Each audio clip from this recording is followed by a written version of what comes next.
அனைவருக்கும் வணக்கம். சிந்திக்க தூண்டும் மனம் கவர்ந்த சிந்தனை கதைகள். புலியும் எலியும். புல்லூர் காட்டில் உலகத்தில் உள்ள எல்லாவித விலங்குகளும், எல்லாவித பறவைகளும், எல்லாவித புழு பூச்சிகளும் வாழ்ந்து வந்தன. அதாவது சிங்கம், புலி, காண்டாமிருகம், கழுதை புலி, சிறுத்தை, சிவிங்கு புலி, ஓநாய், செந்நாய், நரி, குள்ளநரி போன்ற அனைத்து விதமான வன விலங்குகளும் வாழ்ந்து வந்தன. அங்கே ஒரே ஒரு வயதான சிங்கம் இருந்தது. அதுதான் புல்லூர் காட்டுக்கு ராஜா. ஏதோ கெட்டுப்போன உணவை சாப்பிட்டு சிங்கம் நோயில் விழுந்தது. சில நாட்களில் அது இறந்து விட்டது. உடனே அந்த காட்டில் உள்ள எல்லா விலங்குகளும் சேர்ந்து தங்களுடைய தலைவரை தேர்ந்தெடுக்க காட்டில் இருந்த பெரிய ஆலமரத்தடியில் கூடினர். புல்லூர் காட்டு மந்திரி சபையின் மூத்த அமைச்சர் கொம்பன் ஆந்தையார் தூங்கி வலிந்து கொண்டிருந்தார். அவர்தான் பகல் தூக்குக்காரராயிற்றே. உடனே அண்டங்காகம் ஆந்தையாரின் இடுப்பில் ஒரு கொத்து கொத்தினார். உடனே திடுக்கிட்டு விழித்த ஆந்தையார், அதாவது நமது காட்டில் இப்பொழுது சிங்கம் இல்லாததால் யாரை வேண்டுமானாலும் தலைவராக தேர்ந்தெடுக்கலாம். 5 வருடங்களுக்கு ஒரு முறை போட்டி நடக்கும். யார் தலைவர் பதவிக்கு போட்டியிடப் போகிறார்களோ அவர்கள் எழுந்து தங்கள் பெயரை பதிவு செய்து கொள்ளலாம் என்று கரகரத்த குரலில் கத்தியது. அவ்வளவுதான். எல்லோரும் ஒரே நேரத்தில் நான் நான் நான் நான் தலைவருக்கு போட்டியிடுகிறேன், நான் தலைவருக்கு போட்டியிடுகிறேன் என்று முண்டியடித்தன. பறவைகளில் வல்லூரு முதல் சிட்டுக்குருவி வரை, பூச்சிகளில் சேடான் முதல் பீடையுருட்டி வண்டு வரை, ஊர்வனவற்றில் ராஜநாகு முதல் மண்ணுளி பாம்பு வரை, விலங்குகளில் மான் முதல் சுண்டெலி வரை போட்டிக்கு தயார் என்று பெயர் கொடுத்தார்கள். அப்பொழுது புலி எழுந்து தன்னுடைய உரத்த குரலில் நான் போட்டியிடப் போகிறேன் என்று உரிமையது. அவ்வளவுதான். எல்லோரும் கப் சிப்பென்று ஆகிவிட்டார்கள். அப்படியே 10 அடி தூரம் பின்னால் போய் நின்று விட்டார்கள். புலிக்கு வழி எளிதாக கிடைத்து விட்டது. அது ஆந்தையாருக்கு முன்னால் போய் நின்றது. என்ன இது, எல்லோரும் பின்னால் போய்விட்டாலும் ஒரு சுண்டெலி மட்டும் ஆந்தையாருக்கு அருகில் நின்று கொண்டிருந்தது. புலிக்கு கோபம். என்ன தைரியம்! ஆந்தையாருக்கு சுண்டெலி அதன் அருகில் நின்று கொண்டிருந்தது தெரியவில்லை. ஆந்தையாரே பயந்து நடுங்கிக் கொண்டிருந்தது. புலியாருடன் போட்டி போட யாரும் இல்லையா என்று கேட்டது. அருகில் இருந்த சுண்டெலி, நான் நிக்கிறது உன் முட்டை கணக்கு தெரியலையா, ஆந்தை தடியா என்று கீச்சிட்டது. ஆந்தையாருக்கு கோபம் பொங்கி வந்தது. மற்ற நேரமாக இருந்தால் ஒரே விலங்கில் சுண்டெலி போன இடம் தெரியாது. இப்போது தேர்தல் நேரம், எதுவும் செய்ய முடியாது. உடனே நல்லா யோசிச்சு சொல்லு, நீயா போட்டி போட போற என்று சிரித்தது. ஆந்தையார் சிரித்ததும் அங்கே கூடியிருந்த அத்தனை விலங்குகளும் பறவைகளும் பூச்சிகளும் எல்லாம் கெக்கபுக்க கெக்கபுக்க என்று சிரித்தன. புலியும் சிரித்தது. சுண்டெலிக்கு கோபம் வந்தது. உடனே ஆந்தையாரின் தலை மீது ஏறி நின்று கொண்டு, நண்பர்களே, புலியோ நரியோ பூங்குருவியோ கழுகோ பாம்போ பள்ளியோ, போட்டி என்றால் போட்டிதான், எளியோரை ஏளனம் செய்யாதீர்கள் என்று முழங்கியது. எல்லோரும் அமைதியானார்கள். புலி அலட்சியமாக பார்த்தது. சரி சரி, நமது முன்னோர்கள் சொன்ன போட்டி இது. இதோ இந்த அள்ளி குளத்திலிருந்து புறப்பட்டு நமது புல்லூர் காட்டு எல்லையில் உள்ள அள்ளி குளத்தை யார் முதலில் சென்று தொட்டுவிட்டு வருகிறார்களோ அவர்களே நமது தலைவராக தேர்ந்தெடுக்கப்படுவார். உடனே போட்டியின் நடுவர் ஒரு சீம்புல் கற்றையை எடுத்து தரையில் கோடு போட்டார். அந்த கோட்டில் புலியும் சுண்டெலியும் நின்றன. கோயில் புங்க மரக்கிளையிலிருந்து உட்கார்ந்து கொண்டு குக்கு குக்கு என்று கூவி விசில் ஊதியது. உடனே புலியும் சுண்டெலியும் பாய்ந்து ஓடின. 4 கால் பாய்ச்சலில் பாய்ந்து சென்றது புலி. கொஞ்ச தூரம் போனதும் ஓடிக்கொண்டே திரும்பி பார்த்தது. சுண்டெலியை காணவில்லை. இத்தனோடு சுண்டெலி எப்படி ஓட முடியும், வெற்றி எனக்கே என்று நினைத்தபடி வேகமாக ஓடியது. புல்லூர் காட்டின் எல்லையில் இருந்த அள்ளி குளத்தை தொட்டுவிட்டு திரும்பிய புலி அதிர்ச்சி அடைந்தது. பார்த்தால் ஆந்தையார் சுண்டெலிக்கு வெற்றி மாலையை சூடிக்கொண்டிருந்தார். ஓடிப்போய் தலை குப்புற விழுந்த புலி, எப்படி இது எப்படி, எல்லோரும் சேர்ந்து என்னை ஏமாற்றுகிறார்களா?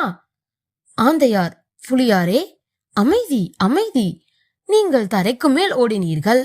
சுண்டெலியார் தரைக்கு கீழ் ஓடி சென்று வெற்றி பெற்று விட்டார். இனி அவர்தான் இந்த புல்லூர் காட்டின் தலைவர்.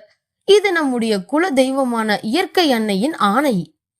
விலங்குகள், பறவைகள், பூச்சிகள் எல்லோரும் சுண்டெலியின் வெற்றியை கொண்டாடினார்கள். சுண்டெலியை ஆளாளுக்கு தலையில் வைத்துக் கொண்டு ஆடினார்கள். மறுநாள் சுண்டெலி காட்டில் உள்ள அனைத்து உயிரினங்களையும் அழைத்தது. நண்பர்களே, எனக்கு அலுவல்கள் அதிகமாக இருப்பதால் உணவு தேடி செல்ல முடியவில்லை. எனவே தினம் 3 வேளையும் உணவை நீங்கள் வரிசையாக கொண்டு வந்து தர வேண்டும். அப்புறம் என்ன, எல்லா விலங்குகளும், பறவைகளும், பூச்சிகளும் சுண்டெலியின் வலைக்கு முன்னால் வரிசையில் நின்று புல், பூண்டு, அரிசி, கம்பு, கேப்பை, குதிரைவாலி, சோளம், பழங்கள், காய்கறிகள் இன்று ஏராளமாய் கொண்டு வந்து கொடுத்தன. உழைக்காமல் ஓசையில் கிடைத்த சாப்பாட்டை வயிறு முட்ட தின்ற சுண்டெலி என்ன ஆனது தெரியுமா? பெருச்சாலியாகி விட்டது. அதனால் அசைய கூட முடியவில்லை. காட்டில் உள்ள எல்லோருக்கும் அழுத்து விட்டது. அவர்களுக்கு உணவு தேடுவதே பெரும்பாடு. இதில் சுண்டலிக்கும் சேர்த்து உணவு தேட வேண்டும் என்றால் எரிச்சல் வரத்தானே செய்யும். எப்போது 5 வருடம் முடியும் என்று காத்திருந்தார்கள். அந்த நாளும் வந்தது. போட்டி நடக்கும் நாளில் மறுபடியும் புலி போட்டி போட்டது. சுண்டெலியால் நடக்க கூட முடியவில்லை. ஆனாலும் கௌரவத்துக்காக போட்டியில் நின்றது. குயில் கூவியதும் புலி பாய்ந்து சென்றது. ஆனால் சுண்டெலியால் 10 அடி தூரம் கூட நடக்க முடியவில்லை. அந்த போட்டியில் புலிதான் வெற்றி பெற்றது என்று சொல்லணுமா என்ன? மறுநாள் புல்லூர் காட்டின் விலங்குகள், பறவைகள், பூச்சிகள் எல்லோரையும் தன்னுடைய குகைக்கு முன்னால் வரும்படி ஆணையிட்டது புலி. எனக்கு அரசு அலுவல்கள் அதிகம் இருப்பதால் இன்று முதல் 3 வேளையும் உங்களில் யாராவது ஒருவர் எனக்கு உணவாக வந்து சேர வேண்டும். இல்லையென்றால் அவர்களுடைய குடும்பத்தையே அழித்து விடுவேன் என்று உறுமியது. அத்தனை விலங்குகளும், பறவைகளும், பூச்சிகளும் நடுங்கிவிட்டன. புலிக்கு எலியே பரவாயில்லை என்று நினைத்தன. தினம் ஒவ்வொரு இனத்திலிருந்தும் ஒரு விலங்கு, ஒரு பறவை, ஒரு பூச்சி என்று புலியின் குகைக்குள் போயின. யாரும் திரும்பி வரவில்லை. எல்லா விலங்குகளின் எண்ணிக்கையும் காட்டில் குறைந்து கொண்டே வந்தது. ஒரு நாள் ஒரு புள்ளிமானின் முறை. அதற்கு 2 நாட்களுக்கு முன்னால் தான் ஒரு குட்டி பிறந்திருந்தது. அது புலிக்கு இரையாகிவிட்டால் குட்டிக்கு யார் பால் கொடுப்பது? அது பசியில் அழுதே இறந்து விடுமே என்று நினைத்தது. அதனால் குட்டியையும் சேர்த்தே கூட்டிக் கொண்டு போய் விடலாம் என்று முடிவு செய்தது. அதனுடைய நிலைமையை கண்டு மற்ற மிருகங்கள், பறவைகள், பூச்சிகள் எல்லோரும் பரிதாபப்பட்டனர், உச்சி கொட்டினர். எதுவும் அறியாத மான்குட்டி விளையாடி கொண்டிருந்தது. செவலை கருப்பு நிறமுள்ள ஒரு முயல் யோசித்தது. அது செங்கரடியின் காதில் ரகசியம் பேசியது. செங்கரடி ஓநாயிடம் சொன்னது. ஓநாய் வல்லூருவிடம் சொன்னது. வல்லூரு பொறிவண்டிடம் சொன்னது. பொறிவண்டு சில்வண்டிடம் சொன்னது. சில்வண்டு காட்டில் உள்ள அத்தனை மிருகங்கள், பறவைகள், பூச்சிகளிடம் சொன்னது. உடனே எல்லோரும் புள்ளிமானை முன்னால் விட்டு பின் தொடர்ந்து போனார்கள். புலிக்குகை வாசலில் நின்று மான், நான் வந்திருக்கிறேன் தலைவரே என்று கத்தியது. உறங்கிக் கொண்டிருந்த புலி மெல்ல எழுந்து வாசலுக்கு வந்தது. பார்த்தால் வாசலில் சிங்கம் நின்று கொண்டிருந்தது. இயற்கை அன்னையின் சட்டத்தை மதிக்காமல் எல்லோரையும் அநியாயமாய் தின்று தீர்க்கும் முன்னை இதோ இப்போதே விழுங்கப் போகிறேன் என்று கர்ஜித்தது. பின்னால் இருந்த அனைத்து விலங்குகளும், பறவைகளும், பூச்சிகளும் ஓவென கத்தின. கொல்லுங்க, புலியை கொல்லுங்க! அந்த குரலை கேட்டதும் புலி குகையை விட்டு தலை தெறிக்க ஓடியது. புலி ஓடியதும் சிங்கம் அந்த காடே அதிரும்படி கர்ஜித்தது. ஆனால் அது செங்கரடியின் குரலாக இருந்தது. முயலும் புள்ளிமானும் புள்ளிமான் குட்டியும் கூட்டத்திலிருந்து வந்தன. அப்போது குயில், செங்கரடியாரே, நீங்களே தலைவராக இருந்துக்குங்க என்று கூவியது. அதை கேட்ட செங்கரடி, இல்லை இல்லை, நாம் யாருமே தலைவர்கள் இல்லை. இயற்கை அன்னைதான் நமக்கு எல்லாம் தலைவி. அவளுடைய சட்டங்களின்படி வாழ்ந்தால் போதும், யாருக்கும் எந்த துன்பமும் வராது என்றது. உடனே எல்லோரும் இயற்கை அன்னை வாழ்க, இயற்கை அன்னை வாழ்க என்று முழங்கினர். அடுத்த கதை, எலி ராஜ்யம். கோவூர் நாட்டு மக்களுக்கு என்ன செய்வதென்றே தெரியவில்லை. இதோ மறுபடியும் தேர்தல் வந்துவிட்டது. இதுவரை கோவூர் நாட்டை திம்மன் ஆண்டு கொண்டிருந்தான். திம்மனின் ஆட்சியில் மக்கள் ஒரு நாளும் நிம்மதியாக தூங்கியதே இல்லை. திடீர் திடீர் என்று நள்ளிரவில் தொலைக்காட்சிகளில் தோன்றி முழங்குவான். மக்கள் தொலைக்காட்சியை அணைத்து வைத்திருந்தாலும் எல்லா தொலைக்காட்சிகளின் மெயின் ஸ்விட்ச் திம்மனின் அரண்மனையில் இருந்தது. அதனால் திம்மனால் எப்போது வேண்டுமானாலும் தொலைக்காட்சியில் தோன்ற முடியும். திம்மன் பகல் முழுவதும் தூங்குவான். இல்லையென்றால் ஊர் ஊராக சுற்றுவான். இரவில்தான் அவனுடைய மந்திரி சபையை கூட்டுவான். உடனே மந்திரிகள் மக்களிடம் எப்படியெல்லாம் வரி வசூல் செய்யலாம், மக்கள் மத்தியில் எப்படியெல்லாம் சண்டை மூட்டி விடலாம் என்று ஆலோசனை சொல்லுவார்கள். அடுத்த நிமிடம் திம்மன் தொலைக்காட்சியில் தோன்றி, கோவூர் நாட்டின் குலதெய்வமான நம்முடைய எலிக்கடவுள் நேற்று என் கனவில் வந்தார். எல்லோரும் எலிகளை விரட்டுகிறார்கள், சிலர் எலிகளை கொன்று விடுகிறார்கள். அதனால் நாட்டுக்கு மிக பெரும் கேடு வரப்போகிறது. அதனால் இனிமேல் எலிகளை பராமரிக்க, காப்பாற்ற உங்களுடைய ஒரு வேளை உணவை தியாகம் செய்யுங்கள். அந்த ஒரு வேளை உணவுக்கான பணத்தை என்னுடைய கஜானாவில் தினமும் கொண்டு வந்து கொடுங்கள். இல்லை இல்லை, நமது நிதித்துறை ஊழியர்களே உங்கள் வீட்டிற்கு வந்து வாங்கிக் கொள்வார்கள். எலி கடவுளுக்காக இதை நீங்கள் செய்ய வேண்டும். எலிகளை விரட்டினாலோ எலிகளை கொன்றாலோ அவர்கள் தேச துரோகிகள் என்று கருதப்படுவார்கள். நம்முடைய நாட்டுக்காக, உங்களுடைய தாய் நாட்டுக்காக இதை கூட செய்யக்கூடாதா? நமக்கு எலிப்பற்று வேண்டாமா? இனி எலிகளை வளர்க்க, பாதுகாக்க, பராமரிக்க ஒரு தனியாக எலி துறையும் அதற்கு எலி மந்திரியும் நியமிக்கப்படுவார்கள் என்று பேசுவான். ஏற்கனவே 2 வேளை உணவை மட்டுமே சாப்பிட்டு கொண்டிருக்கிற மக்கள் இதை கேட்டு அதிர்ச்சி அடைந்தார்கள்.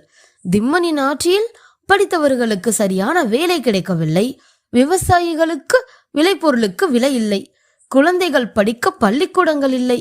இப்படி ஏகப்பட்ட இல்லைகளினால் மக்கள் கோபத்தில் இருந்தார்கள். இதில் இப்படி ஒரு அறிவிப்பு. மறுநாள் காலையில் தெருவுக்கு தெரு எலிக்கோவில்கள் கட்டப்பட்டன.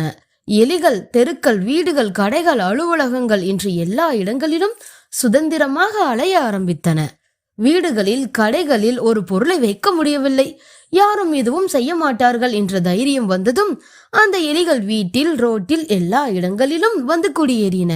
எல்லோருடைய மடியிலும் ஏறி உட்கார்ந்து அவர்கள் சாப்பிட்டு கொண்டிருந்தால் அவர்களுடைய கையிலிருந்தோ வாயிலிருந்தோ பிடுங்கி திங்கின்றன. அவர்களால் கையை ஓங்கி விரட்டக்கூட முடியவில்லை. திம்மன் கவனித்துக் கொண்டிருப்பாரே. அது மட்டுமல்லாமல் எலிகளை யார் துன்புறுத்துகிறார்கள் என்று கவனிக்க எலிகுண்டர் படையையும் ஊர் ஊராக அனுப்பியிருந்தான் திம்மன். மக்கள் வேறு வழியில்லாமல் எலியை கும்பிட ஆரம்பித்தார்கள். சாப்பிடுவதற்கு முன்னர் எலிக்கு படைத்துவிட்டு சாப்பிட்டார்கள். ஒருத்தர் எலியின் காலை தொட்டு கும்பிட்டதால் அன்று அவர் வீட்டு முன்னரை அலமாரியில் வைத்திருந்த மசால் வடை முற்றத்தில் கிடைத்து விட்டது. இதை அவர் நண்பரிடம் சொல்ல, அவர் அதை அவருடைய நண்பரிடம் சொல்ல, இப்படியே சொல்லி சொல்லி சொல்லி மறுநாள் காலையில் ஊரே எலிகளின் பின்னால் அலைந்து கொண்டிருந்தது. எலி கோவில்களில் திரு எலியா என்ற தீர்த்தத்தையும் விற்க ஆரம்பித்தனர். திரு எலியா என்றால் என்ன என்ற கேள்விக்கு எலி கோவில்களின் தலைமை பூசாரி தொலைக்காட்சியில் பதில் சொல்லிக் கொண்டிருந்தார். 2000 ஆண்டு பழமை வாய்ந்த நம்முடைய திரு எலியா தீர்த்தம் அனைத்து வியாதிகளையும் தீர்க்கக்கூடிய அருமருந்து, பேய் பிசாசுகளையும் விரட்டக்கூடியது. அதில் ஒரு சொட்டை எடுத்து வீட்டில் எருக்கிளையில் இட்டு வீட்டில் தெளித்தால் வீடு சுத்தமாகி பளபளக்கும். எலி பால், எலி தயிர் ஆகியவற்றை கலந்து தயாரிக்கப்படும் திரு எலியா உங்கள் வீட்டில் இருந்தால் செல்வம் கொளிக்கும் என்று மந்திரம் சொல்வதை போல சொல்லிக் கொண்டிருந்தார். மக்கள் ஏன், எதற்கு என்று கேள்வி கேட்காமல் போட்டி போட்டுக்கொண்டு திரு எலியாவை வாங்க அலைமோதினார்கள். பல இடங்களில் கூட்ட நெரிசல். உள்ளூர் கம்பெனிகளும் உலக கம்பெனிகளும் போட்டி போட்டுக்கொண்டு திரு எலியாவை தயாரித்தன. இதில் வேடிக்கை என்னவென்றால், நான் தான் உண்மையான திரு எலியாவை தயாரிப்பவன், அதுவும் 2000 ஆண்டுகளுக்கு முன்னால் எழுதிய எலி வேதங்களில் உள்ள ஃபார்முலா படி தயாரிக்கிற கம்பெனி என்று விளம்பரங்கள் வந்தன. மக்களில் சிலர் எலிகளை கண்டு கொள்ளவில்லை. சாதாரணமாக எப்போதும் போல இருந்தனர். அவர்கள் இந்த எலி கூச்சல்களுக்கு பயப்படவில்லை. அவர்களை பயமுறுத்துவதற்காக எலி குண்டற்படை அவர்களுடைய வீட்டில் எலிக்கறி இருப்பதாக அரசனிடம் அறிக்கை கொடுத்தனர். புனிதமான எலியை சாப்பிட்டதற்காக அவர்களுக்கு 50 கசையடி கொடுக்கப்பட்டது. ஆனால் எலித்துறை மந்திரி தன்னுடைய தம்பி பெயரில் வெளிநாடுகளுக்கு எலிக்கறி ஏற்றுமதி செய்யும் வியாபாரத்தை நடத்தி வந்தார். அது கோவூர் நாட்டில் பிறந்த குழந்தை முதல் திம்மன் வரை தெரிந்த பரம ரகசியம். இப்படியே கோவூர் நாட்டில் எலிகள் பெருகி பெருகி மக்களுக்கு சாப்பிட எதுவும் கிடைக்காமல் பஞ்சம் வந்து விட்டது. எலிகளுக்கும் சாப்பிட எதுவும் கிடைக்கவில்லை. ஒவ்வொரு நாளும் ஒவ்வொரு மனிதராக காணாமல் போனார்கள். திம்மனிடம் சென்று மக்கள் முறையிட்டனர். திம்மன் அவர்களை அடித்து விரட்டினான். புனித எலியை குற்றம் சொல்பவர்களுக்கு சிறை தண்டனை என்று அறிவித்தான். ஒவ்வொருவராக நாட்டை விட்டு அழுது கொண்டே வெளியேற தொடங்கினர். கோவூர் நாட்டின் தென்மூலையில் இருந்த பகுத்தறிவு மலையில் 15-16 வயது இளைஞர்கள் எல்லோரும் ஒன்று கூடினர். அங்கே இருந்த தாடி கிழவரிடம் கோவூர் நாட்டில் நடக்கின்ற அநியாயங்களை சொன்னார்கள். அதை கேட்ட தாடி கிழவர் அவர் இளைஞர்களிடம் ஒரு யோசனை சொன்னார். இளைஞர்கள் அவருடைய யோசனையை கேட்டு அப்படியே செய்வதாக சொல்லி சென்றனர். மறுநாள் காலை திம்மன் கண் விழிக்கும் பொழுது அவன் மீது 100 எலிகள் உட்கார்ந்திருந்தன. கூச்சலிட்டு கொண்டே எழுந்தான். கட்டிலுக்கு கீழே கால் வைக்க முடியவில்லை. எங்கு பார்த்தாலும் எலிகள், எலிகள், எலிகள், எலிகள். அரண்மனையில் மந்திரிகள் இல்லை, தளபதிகள் இல்லை, படை வீரர்கள் இல்லை, ஏன் சேவகர்கள் கூட இல்லை, வேலைக்காரர்களும் இல்லை, சமையற்காரர்களும் இல்லை, நேரத்துக்கு ஒரு சட்டை தைத்து கொடுக்கும் தையல்காரர்கள் இல்லை, ஒப்பனக்காரர்கள் இல்லை. திம்மனின் ஒவ்வொரு அசைவையும் பெரிய சாதனையாக காட்டும் தொலைக்காட்சி பத்திரிகைக்காரர்கள் கூட இல்லை. ஒருவரும் இல்லை. எல்லோரையும் எலிகள் தின்றுவிட்டன. திம்மன் அலறிக்கொண்டே ஓடினான். ஆனால் எலிகள் அவனை விட வேகமாக ஓடி அவனை கடித்தன. பசி தாங்காமல் இருந்த எலிகள் திம்மனையும் தின்று தீர்த்தன. கோவூர் நாட்டில் இருந்த அத்தனை எலிகளையும் அரண்மனைக்குள் பிடித்து கொண்டு வந்துவிட்ட இளைஞர்கள் வெளியில் காத்து கொண்டிருந்தார்கள். பின்னர் எலிகளோடு சேர்த்து அரண்மனையை கொளுத்தினர். இப்பொழுது கோவூர் நாட்டில் எலிகள் இல்லை. மக்கள் எல்லோரும் சேர்ந்து ஆட்சி நடத்தினர். பகுத்தறிவு மலையில் இருந்த தாடி கிழவரின் ஆலோசனைகளை அவ்வப்பொழுது கேட்டு அதன்படி கோவூர் மக்கள் மகிழ்ச்சியாக வாழ்ந்தார்கள்.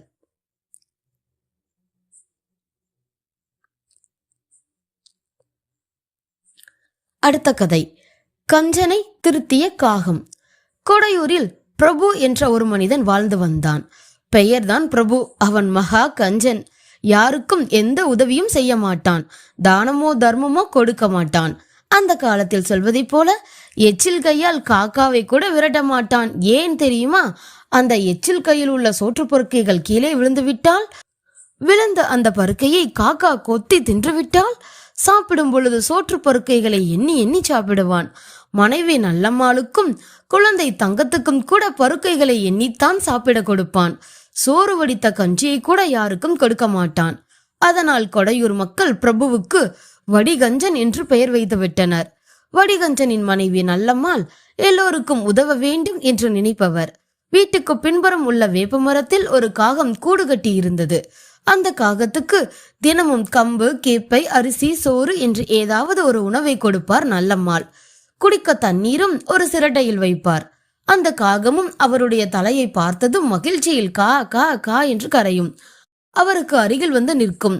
நல்லம்மாள் சிரித்துக்கொண்டே சாப்பாடு வேணுமாக்கும் என்று சொல்லிவிட்டு உள்ளே போய் ஏதாவது தீனி எடுத்து வருவாள். ஓய்ந்த நேரங்களில் புறவாசலில் உட்கார்ந்து காகத்திடம் பேசிக் கொண்டிருப்பாள். எப்பொழுதாவது தங்கம் சாப்பாடு எடுத்து கொண்டு வருவாள். அதனால் காகம் தங்கத்தை பார்த்தாலும் மகிழ்ச்சியில் கரையும்.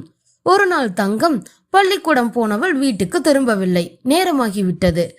நல்லம்மாளுக்கு இருக்க முடியவில்லை. வாசலையே பார்த்து கொண்டிருந்தாள். வெளியே போய்விட்டு அப்போதுதான் வீட்டுக்குள் நுழைந்த வடிகஞ்சனிடம், ஏங்க தங்கத்தை காணலங்க என்று பதற்றமாய் சொன்னாள். அதை கேட்டதும் வடிகஞ்சன் உடனே பாய்ந்த வீட்டுக்குள் ஓடினான். ஓடி பீரோவை திறந்து நகைப்பெட்டியை தேடினான். நல்ல வேலை, நகைப்பெட்டி உடனே கிடைத்தது. அதை திறந்து நகைகள் எல்லாம் சரியாக இருக்கிறதா என்று சரிபார்த்தான். அவன் பின்னாலேயே ஓடி வந்த நல்லம்மாள் அவனுடைய செயலை பார்த்து தலையில் அடித்து கொண்டாள். நம்ம மக தங்கத்தை காணலிங்க என்று கோபத்துடன் சொன்னாள். அதற்கு வடிகஞ்சன், அவ்வளவுதானா, வருவா எங்கேயாச்சும் சுத்திக்கிட்டு வருவா என்று அலட்சியமாக சொன்னான். நல்லம்மாள் பக்கத்து வீட்டு பார்வதி பாட்டியை துணைக்கு கூட்டிக்கிட்டு தங்கத்தை தேட போனாள். ஒரு வழியாக தங்கம் அவளுடைய தோழி வீட்டில் பாடம் சொல்லி கொடுத்து கொண்டிருப்பதை பார்த்து நிம்மதியடைந்தாள். வீட்டுக்கு வந்து பார்த்தால் வடிகஞ்சன் விளக்குகளை எல்லாம் அணைத்துவிட்டு தூங்கி கொண்டிருந்தான். ஒரு நாள் மதியம் நல்லம்மாள் புறவாசலில் துவைக்கும் கல்லை கழுவி காகத்துக்கு சோறு வைத்தாள். காகம் அவளை பார்த்ததும் கா கா கா என்று கரைந்து கொண்டே சோறு சாப்பிட மரத்திலிருந்து கீழே இறங்கியது. அப்போது வடிகஞ்சன் வந்து விட்டான். உடனே பாய்ந்து வந்து காகத்தை விரட்டினான். காகத்துக்கு வைத்திருந்த சோற்றை வாயில் போட்டு விழுங்கினான். பின்னர் உள்ளே சென்றான். நல்லம்மாளிடம், நான் வாயை கட்டி வைத்த கட்டி சேர்த்து வைக்கிறத நீ காக்காவுக்கும் குருவிக்கும் போட்டு வீணடிக்கிறையா கழுத என்று வைதான். அன்று முழுவதும் நல்லம்மாள் கண்ணில் பார்க்கும் பொழுதெல்லாம் வைதான். எல்லாவற்றையும் பார்த்து கொண்டும் கேட்டுக்கொண்டும் இருந்தது காகம். மறுநாள் காலையில் வடிகஞ்சன் வேலைக்கு கிளம்பினான். வாசல் படியை விட்டு கீழே இறங்கியதுதான். உடனே எங்கிருந்தோ காகங்கள் பறந்து வந்து வடிகஞ்சனின் தலையில் கொத்தின. ஐயோ அம்மா என்று அலறிக்கொண்டே வீட்டுக்குள் ஓடினான். மறுபடியும் கொஞ்ச நேரம் கழித்து வாசல் படியில் நின்று வெளியில் பார்த்தான். எதுவும் இல்லை. மெல்ல தெருவில் இறங்கினான். அவன் தெருவில் 2 அடிதான் எடுத்து வைத்திருப்பான். எங்கிருந்துதான் வருமோ அப்படி ஒரு படையெடுப்பு. காகங்கள் பறந்து வந்தன. அவன் விழுந்தடித்து வீட்டுக்குள் ஓடினான். அப்படியும் ஒரு காகம் அவன் தலையில் கொத்திவிட்டது. அன்று பகல் முழுவதும் அப்படித்தான் நடந்தது. இரவில்தான் அவன் வெளியே போக முடிந்தது. அவனுக்கு புரிந்துவிட்டது, அவன் காகத்துக்கு வைத்திருந்த சோற்றை தின்றதால் வந்த கோபம் அது என்று. இரவு முழுவதும் அவனுடைய காதுகளில் காக்கைகளின் கா கா கா என்ற சத்தம் கேட்டுக்கொண்டே இருந்தது. மறுநாள் தைரியத்தை வரவழைத்துக் கொண்டு காக்காக்களுக்கு அவ்வளவு ஞாபக சக்தியா இருக்கும் என்று நினைத்து கொண்டே தலையில் முக்காடு போட்டுக்கொண்டு வடிகஞ்சன் தெருவில் நடந்தான். ஒன்றும் நடக்கவில்லை. சரி, இனி பயமில்லை என்று நினைத்தான். அவனுடைய தெருவைத்தான் கடந்திருப்பான். ஒரு காகம் அவனுடைய முகத்துக்கு நேரே பறந்து அவனை பார்த்து விட்டது. அவன் யோசிப்பதற்குள் ஒரு கூட்டம் வந்து கொத்தி எடுத்து விட்டது. அவன் மறுபடி வீட்டுக்கு ஓடி போனான். முகத்தில் தலையில் இரத்த காயம். டாக்டர் வீட்டுக்கு வந்து மருத்துவம் பார்த்தார். 10 நாட்களாக வீட்டுக்குள்ளேயே கிடந்தான் வடிகஞ்சன். ஊரெல்லாம் காகம் விரட்டிய வடிகஞ்சனை பற்றித்தான் பேச்சு. பத்திரிகைகள், தொலைக்காட்சிகளில் கூட அந்த செய்தி வந்துவிட்டது. வடிகஞ்சனால் இரவில் கூட தலை காட்ட முடியவில்லை. எல்லோரும் காக்காவை என்ன செஞ்ச என்றே கேட்டார்கள். அவர்களிடம் காக்காவுக்கு வச்சிருந்த சோத்தை தின்னுட்டேன் நான் சொல்ல முடியும்? காகத்தின் சத்தம் கேட்டாலே வடிகஞ்சனின் உடல் நடுங்கியது. கடைசியில் நல்லம்மாளிடம், நல்லம்மா என்ன மன்னிச்சிரு, ஏதாச்சும் செய்யணும் சொல்லு, எனக்கு கேவலமா இருக்கு என்று சொன்னான். நல்லம்மாள் ஆறுதலாக அவனிடம், நம்ம எல்லோருக்கும் ஒரு வாழ்க்கைதான், அதை எல்லோருக்கும் உதவி செஞ்சு மகிழ்ச்சியா வாழணும், அவ்வளவுதான். நாளைக்கு நீங்களே காக்காக்கு சோறு வைங்க என்றாள். மறுநாள் காலை புறவாசலில் இருந்த திண்டில் வடிகஞ்சன் இல்லை பிரபு காக்காவுக்கு சோறு வைத்தான். வேப்ப மரத்திலிருந்து காகம் முதலில் சந்தேகமாய் பார்த்தாலும் அருகில் நல்லம்மாள் இருப்பதை பார்த்து தைரியமாக பறந்து வந்து சோற்றை சாப்பிட்டு மற்றவர்களையும் அழைத்தது. எல்லா காகங்களும் கூட்டமாக சாப்பிடுவதை பார்த்த பிரபுவுக்கு ஆனந்த கண்ணீர் வந்தது. அதன் பிறகு அவன் எல்லோருக்கும் உதவிகள் செய்து மகிழ்ச்சியாக வாழ்ந்தான். இப்போது அவனை எல்லோரும் பிரபு என்றே கூப்பிடுகிறார்கள்.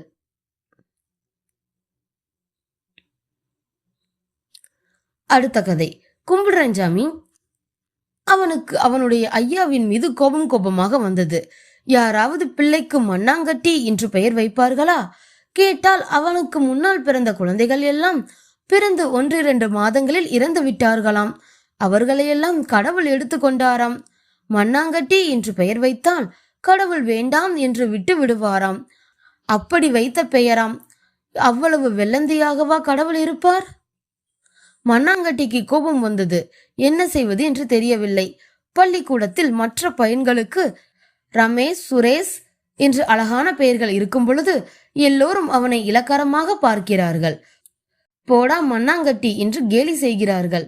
ஆசிரியரும் கூப்பிடும் பொழுதே, ஏழை மண்ணு, பேருதான் மண்ணுனா உன் தலையிலேயும் மண்ணுதான் இருக்கா என்று சும்மா திட்டுகிறார். இத்தனைக்கும் அவன் கஷ்டப்பட்டு படித்து முதல் 10 ரேங்கில் வந்து விடுவான். ஆனால் அதையெல்லாம் மதிப்பதில்லை. அதோடு ஆசிரியர்களுக்கும் மற்ற மாணவர்கள் குட் மார்னிங் சார் என்று சொல்வார்கள். ஆனால் அவன் மட்டும் கும்பிடுறேன் ஐயா என்று சொல்லணும். வகுப்பறையை பெருக்கணும்னாலும் மண்ணாங்கட்டியை கூப்பிடு. பாம்பு, தேளு, பல்லி, பூரா அடிக்கணும்னாலும் மண்ணாங்கட்டியை கூப்பிடு. எந்த முரட்டு வேலையாக இருந்தாலும் மண்ணாங்கட்டியை கூப்பிடுதான். எப்படியாவது படித்து அவனுடைய தெருவில் இருந்த அறிவழகன் அண்ணன் மாதிரி பெரிய வேலைக்கு போக வேண்டும் என்று நினைத்தான். ஆனால் இந்த பெயரை சொல்லி அவனை காலம் பூராவும் அவமானப்படுத்துவார்களே, என்ன செய்ய? அவனுடன் பேதம் பார்க்காமல் பழகக்கூடியவன் அன்பரசு மட்டும்தான். அவன் மண்ணாங்கட்டியை உற்சாகப்படுத்தி கொண்டே இருப்பான். மண்ணாங்கட்டி அவனிடம் தன்னுடைய வருத்தத்தை சொன்னான். அன்பரசு யார் வேண்டுமானாலும் எப்போது வேண்டுமானாலும் தன்னுடைய பெயரை மாற்றிக்கொள்ளலாம். அரசு பதிவிதழில் அறிவிக்கை செய்துவிட்டு பெயரை மாற்றிக்கொள்ளலாம் என்று சொன்னான். உடனே அவன் யோசிக்க ஆரம்பித்தான். இதுவரை அவன் பட்ட அவமானங்களை துளைத்து எரிய வேண்டும் என்று நினைத்தான். 3 மாதங்கள் கழிந்தது. அரையாண்டு பரீட்சை லீவு முடிந்து பள்ளிக்கு எல்லோரும் வந்திருந்தார்கள். அன்று வருகை பதிவு எடுத்தார் வகுப்பாசிரியர். ஆனந்தன் உள்ளேனையா, ஆறுமுகன் உள்ளேனையா என்று வரிசையாக கூப்பிட்டு கொண்டே வந்தார். ஒரு பெயருக்கு முன்னால் கொஞ்சம் தடுமாறி நின்றார். கும்பிடுறேன் சாமி. உள்ளேன் ஐயா. குரல் வந்த திக்கில் நிமிர்ந்து பார்த்தார். அங்கே கும்பிடுறேன் சாமி என்றதும் எழுந்து நின்றவனை பார்த்து அனைவரும் திகைத்தனர். அவன் முகத்தில் ஒரு புன்னகை பூத்திருந்தது. அடுத்த கதை. எனக்கென்ன குறைச்சல். பலமாக அடித்த காற்றில் மூங்கில் மரங்களில் கருவண்டுகள் துளைத்த ஓட்டைகள் வழியாக வந்த ஒளி தூங்கிக் கொண்டிருந்த என்னை எழுப்பிவிட்டது. அமைதியான சூழல். வரதமானதி அணைக்கு தண்ணீர் வரும் ஓடைக்கரையில் உட்கார்ந்து எழுதி கொண்டிருந்தவன் என்னை மறந்து தூங்கியிருக்கிறேன். வரையாடுகளும் புள்ளிமான்களும் அங்கும் இங்குமாக ஓடிக்கொண்டிருந்தன. பழனிமலை தொடரையே அதிர வைத்துக் கொண்டிருந்தன மயில்கள் தன் உரத்த அகவல்களால். தெற்கு திசையில் குழந்தைகள் ஒருவர் பின் ஒருவர் சட்டையை பிடித்துக்கொண்டு ஓடி விளையாடுவது போல மேற்கு தொடர்ச்சி மலை நீண்டு வளர்ந்து நெளிந்து வளைந்து போய்க் கொண்டிருந்தது. இங்கிருந்து பார்க்கும் பொழுது கொடைக்கானல் குறிஞ்சி ஆண்டவர் கோவில் அழகாக தெரிகிறது. லகரத்தை போல் வளைந்து செல்லும் மலைப்பாதையை பார்த்து கொண்டே இருக்கலாம் போல் இருக்கிறது. இங்கே எத்தனை லகரங்கள் இருக்கின்றன என ஆழ்மனம் கணக்கு போட்டுக் கொண்டிருக்கிறது. அப்போதுதான் ஒரு அதிர்ச்சி ஏற்பட்டது எனக்கு. தும்புக்கியை தூக்கி கொண்டு யானை ஒன்று வந்து கொண்டிருந்தது. ஒற்றை யானையிடம் எச்சரிக்கையாக இருக்க வேண்டும் என கேள்விப்பட்டிருக்கிறேன். கடந்த மாதம் மலையடிவாரத்தில் சட்டப்பாறை வனத்தில் காவலுக்கிருந்த பெரியவர் ஒருவரை யானை மிதித்து கொன்று விட்டது. சரி, தப்பிக்க வழி பார்க்க வேண்டுமே என ஓடத் தொடங்கினேன். யானையின் பிளிரல் சத்தம் கேட்டது. ஐயோ நில்லுங்க, ஓடாதீங்க, நான் ஒன்னும் செய்ய மாட்டேன். சாப்பிட்றதுக்கு தென்னங்குருத்தோ கரும்பு சோகையோ கிடைக்காதான்னு தான் நான் அலைஞ்சிட்டு இருக்கேன் என்றது. வேறு வழி இல்லை, நம்பித்தான் ஆக வேண்டும். சொன்ன வாக்குறுதிகளை மனிதர்கள் தான் காப்பாற்றுவதில்லை. மிருகங்களையாவது ஓரளவு நம்பலாம். கொஞ்சம் துணிச்சல் வந்தது. இருந்தாலும் பார்த்தசாரதி கோயிலில் பல நாள் பழகிய பாரதியாரையே மிதித்த யானை மனதிற்குள் வந்து அச்சுறுத்தி கொண்டிருந்தது. அச்சமில்லை அச்சமில்லை என்று சொல்லிக் கொண்டேன். என்ன ஆணையப்பா, வனத்துக்குள்ள கிடைக்காத தீனியா இங்க வந்து கிடைக்க போகுது? வனத்தை எங்கப்பா விட்டு வைக்கிறீங்க? ஒசர ஒசரமா இருக்கிற அம்புட்டு மரங்களையும் வெட்டி விறகாக்கி வித்து தின்னு போடுறீங்களே. நாங்க நடமாடுற வழிகளையே அடைச்சி மாளிகை ஆசிரமுன்னு மறிச்சு கட்டிடுறீங்களே. சட்டமாவது விட்டமாவது எல்லாத்தையும் உடைச்சிடுறீங்களே. ஆனையப்பா, அதெல்லாம் பெரிய இடத்து விவகாரம். நாங்க எதிர்த்து பேசினா தேச துரோகின்னு பட்டம் கட்டி ஓரம் கட்டுருவாங்க. இந்த மண்ணு மேல அக்கறை இருக்கிறவங்க தொடர்ந்து மரங்களை நட்டுக்கிட்டு தான் இருக்காங்க. அட நிறுத்துங்கப்பா, வருஷா வருஷம் நட்ட குழியிலேயே மரம் நடுறீங்களே, அதை சொல்றீங்களா? எல்லாம் உனக்கு தெரியும் போலயே. உண்மையா உழைக்கிறவன் ஊருக்கு 10 பேர் இருப்பாங்கல்ல. அதனால மரம் நடுறதை விடாம செய்துகிட்டு இருக்கிறவங்களையும் பார்க்கலாம். சாமி பேரை சொல்லி மரங்களை வெட்டி சாச்சவனே இப்ப மரம் நடலாம் எல்லாம் வாங்கன்னு விளம்பரம் பண்ணிக்கிட்டு தானே தெரிகிறான். சரியப்பா, என்னமோ செஞ்சுட்டு போறாங்க. என் இடத்துல வந்து நீங்க நின்னுட்டீங்க. அப்போ எறதேடி நீங்க இருக்கிற இடத்துக்கு தானே நாங்க வந்தாகணும். அப்படி வந்துட்டா நீங்க செய்யற கூத்து இருக்கே அப்பப்பப்பா. ஆனையப்பா, நாங்க கூத்தா நடத்திக்கிட்டு இருக்கோம். தும்பிக்கையை மேல் உயர்த்தி யானை ஒரு முறை பிளறி கொண்டது. என்னை பார்த்து ஏளனமாக சிரித்தது போல் இருந்தது. பிறகு கோபமாக பேச தொடங்கியது.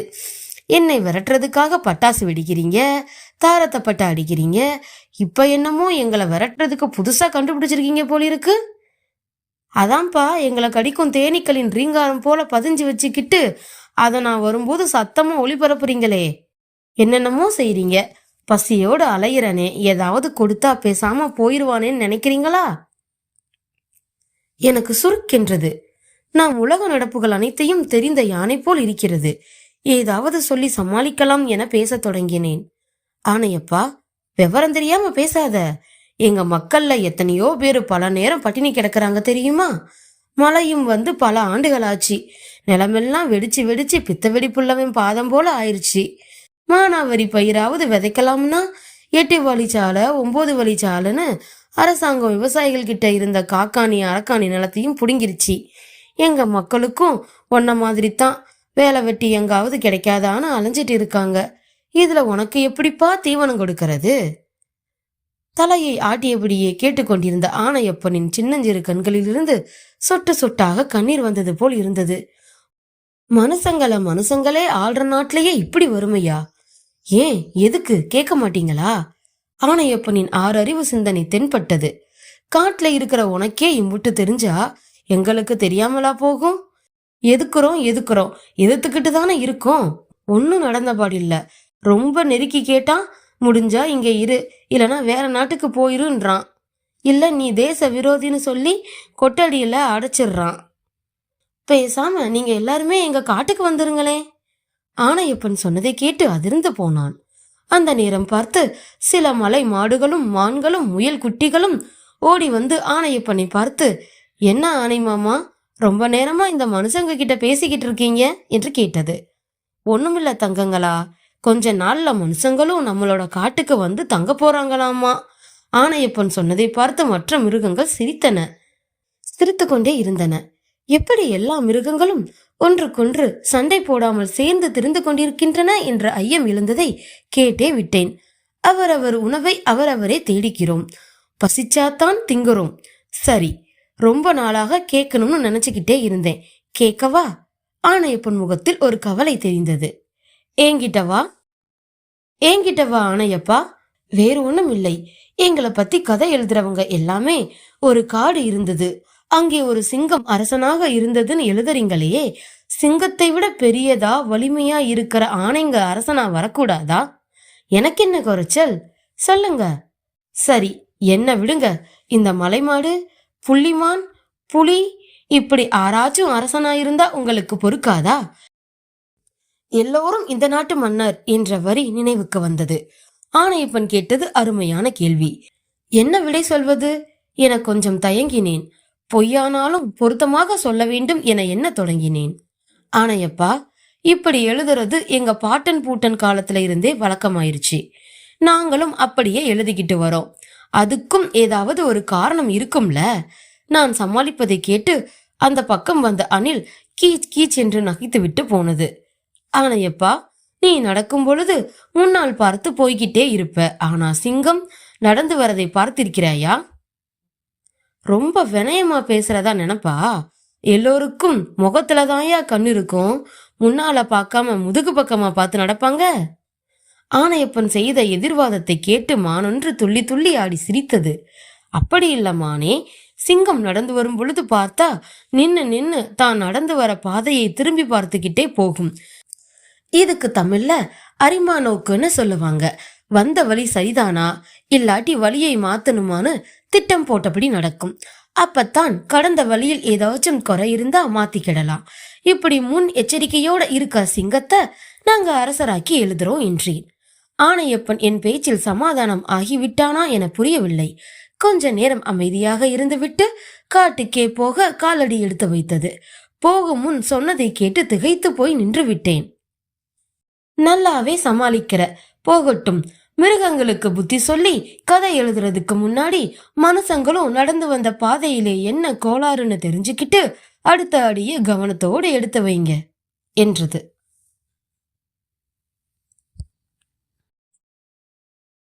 அடுத்த கதை. காட்டில் ஒரு துவக்கப்பள்ளி. ஒரு காட்டில் ஒரு பள்ளிக்கூடம் இருந்தது. அதில் தலைமை ஆசிரியர் சிங்கம் ஆவார். அந்த பள்ளிக்கூடத்தின் ஒரு வகுப்பின் வகுப்பாசிரியர் மலைப்பாம்பு. அந்த வகுப்பில் புலிக்குட்டி, யானைக்கன்று, நரிக்குட்டி, பூனைக்குட்டி, கங்காரு குட்டி, குரங்கு குட்டி என அனைவரும் படித்தார்கள். அந்த வகுப்பில் புலிக்குட்டி மட்டும் நன்றாக படிக்கும். யானைக்குட்டியும் மற்ற குட்டிகளும் குரங்கு குட்டியும் நரிக்குட்டியும் செய்யும் சேட்டைகளை பார்த்து கொண்டே ஆசிரியர் மலைப்பாம்பு நடத்தும் பாடங்களை கவனிக்காது இருந்தனர். அப்பொழுது ஒரு நாள் பரீட்சை வந்தது. அதில் புலிக்குட்டி முதலிடம் பெற்றது. தலைமை ஆசிரியர் சிங்கம் புலிக்குட்டியை மிகவும் பாராட்டினார். இதை பார்த்த யானைக்குட்டி கோபமாக வீட்டிற்கு சென்றது. புலிக்குட்டி யானையை மறித்து, ஏன் யானையை கோபமாக இருக்கிறாய் என்றது. அதற்கு யானைக்குட்டி, எல்லோரும் உன்னை மட்டும் பாராட்டுகிறார்கள், அதனால் நான் இனிமேல் பள்ளிக்கூடத்திற்கு வரமாட்டேன், எனக்கு படிப்பு வரவில்லை என்று சொன்னது. அதற்கு புலிக்குட்டி, உன்னை ஏன் பாராட்டவில்லை தெரியுமா? நீ குரங்கும் நரியும் செய்யும் சேட்டையை பார்த்து கொண்டு ஆசிரியர் நடத்துகிற பாடங்களை கவனிப்பதில்லை. பாடங்களை கவனித்தால்தான் நன்றாக படிக்கலாம் என்றது. அதற்கு யானைக்குட்டி, நான் தான் ஆசிரியர் நடத்திய பாடங்களை கவனிக்கவில்லையே, நான் எப்படி படிக்க முடியும் என்றது. அதற்கு புலிக்குட்டி, நான் கவனித்துள்ளேன். கவனித்த பாடங்களை உனக்கு சொல்லிக் கொடுக்கிறேன். இருவரும் சேர்ந்து படிக்கலாம் என்றது. பின்னர் யானை கொஞ்சம் கொஞ்சமாக படித்தது. பின்பு ஒரு நாள் பரீட்சை வந்தது. அதில் யானைக்குட்டி போன முறை எடுத்த மதிப்பெண்களை விட அதிகமாக எடுத்து பரீட்சையில் நல்ல மதிப்பெண் பெற்று வெற்றி அடைந்தது. தலைமை ஆசிரியர் சிங்கம் வகுப்பிற்கு வந்து யானைக்குட்டியை பாராட்டினார். அதை பார்த்த குரங்கு குட்டி, நரிக்குட்டி, ஓநாய்க்குட்டி, கங்காரு குட்டி என எல்லோரும் இனிமேல் நாங்களும் படிப்போம் என்றார்கள். பின்பு அனைவரும் சேர்ந்து ஒன்றாக நன்றாக படித்தார்கள்.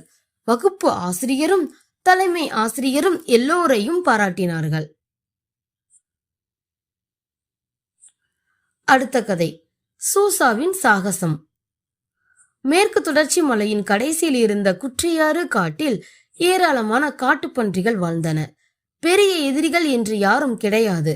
புலி கிடையாது, சிறுத்தை கிடையாது, ஓநாய் கிடையாது, காட்டு நாய் கிடையாது, காட்டு பூனை கூட கிடையாது, மலைப்பாம்பும் கிடையாது. எனவே காட்டுப்பன்றிகள் மகிழ்ச்சியாக வாழ்ந்து வந்தன. அந்த மலையில் காட்டுப்பன்றி கூட்டத்துக்கான உணவும் தாராளமாக கிடைத்தது. புற்களை சாப்பிட புல்வெளிகள், சாரும் சுவையும் உள்ள தண்டுகள், தளிர் இலைகள் நிறைந்த செடிகள், இனிப்பான கிழங்குகள் உள்ள வேர்கள் என்று ஏராளமான உணவு இயற்கையில் இருந்தது. எனவே கவலை இல்லாமல் வாழ்ந்தன காட்டுப்பன்றிகள். ஒரு நாள் காட்டுப்பன்றி கூட்டத்துக்கு சூசா என்ற பெண் பன்றி தலைவியாக இருந்தது. சூசா தன்னுடைய கூட்டத்துக்கு எந்த ஆபத்தும் இல்லாமல் பத்திரமாக பார்த்து கொண்டது. ஒவ்வொரு முறையும் 5 அல்லது 6 குட்டிகளை சூசா ஈனும். அந்த குட்டிகளை கண்ணும் கருத்துமாய் வளர்க்கும். அப்படித்தான் போன நவம்பர் மாதம் சூசா குட்டிகளை அழைத்து கொண்டு இரை தேட போனது. புதரில் அது கட்டியிருந்த வீட்டிலிருந்து புறப்படும் பொழுது 6 குட்டிகள் இருந்தன. கொஞ்ச தூரம் போன பிறகு பார்த்தால் 5 குட்டிகள் தான் இருந்தன. சூசா குரல் கொடுத்தது. 5 குட்டிகளும் தாயின் அருகில் ஓடி வந்து நின்றன. ஆனால் 6வது குட்டியை காணவில்லை. மீண்டும் மீண்டும் குரல் கொடுத்தது. அன்று இரவு சூசா இரவு முழுவதும் தூங்கவில்லை. மறுநாள் மற்ற குடும்பத்தில் உள்ள தாய்மார்களும் அவர்களுடைய குட்டிகளில் ஒன்றை காணோம் என்று சூசாவிடம் வந்து சொன்னார்கள். சூசாவுக்கு புரியவில்லை. எப்படி காணாமல் போகும்? யாராவது புதிய எதிரிகள் வந்திருக்கிறார்களா என்று மண்டையை போட்டு குழப்பிக் கொண்டிருந்தது. இப்போது குட்டிகளை முன்னால் விட்டு சூசா பின்னால் போனது. கோரை கிழங்கு செடியை வளைந்து நீண்ட தன்னுடைய கோரை பல்லால் குனிந்து நோண்டி மண்ணை கிளைத்தது. நிமிர்ந்து பார்த்தால் 5ல் ஒரு குட்டியை காணவில்லை. சூசா கோபத்தில் கத்தியது. அது கத்தியவுடன் மற்ற காற்று பன்றிகளும் ஓங்கி குரல் கொடுத்தன. காடு அதிர்ந்தது. அடுத்த 2 நாட்களுக்கு வீட்டை விட்டு வெளியே போகவில்லை. வீட்டுக்கு அருகில் கிடைத்ததை சாப்பிட்டு கொண்டு சுற்றிலும் கவனமாக பார்த்து கொண்டிருந்தது.